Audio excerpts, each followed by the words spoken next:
there are lots of different ways that an annuity can function, and then you get into the details of, okay, among that type of annuities, there's all these different companies who offer that one type. Right. And I think that one of the things that is very, very important is that you work with a professional that understands all of the details of that.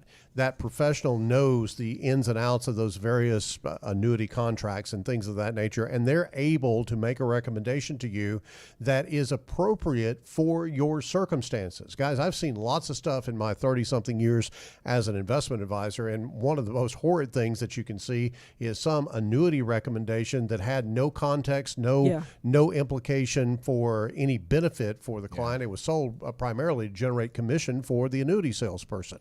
Now, that doesn't, nullify the validity of using an annuity. No more than a car wreck nullifies the validity of using a car to get from point A to point B.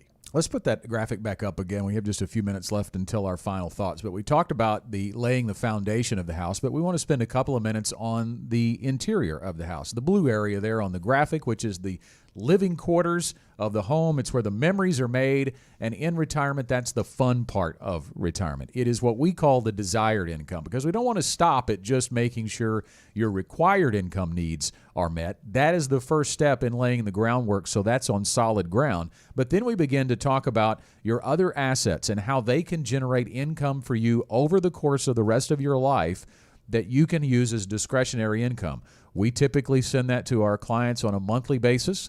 It is a monthly income that starts in year one and is built through the investment strategy to increase over time. Yeah, and that's really important in this day and time when you're staring at inflation that's 7%. You've got to have a way, and by the way, we don't think that inflation is going to continue at 7%, so you don't have to have a way to increase your income by 7% every year that rolls. Inflation is going to average somewhere between 2 and 3%.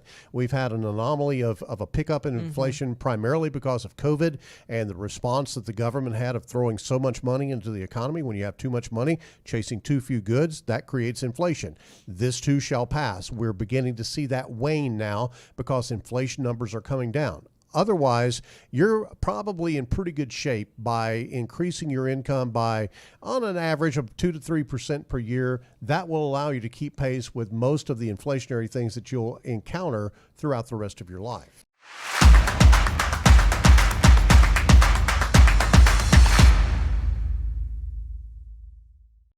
Want more content like this delivered to your inbox weekly? Visit fastest4.com to learn more.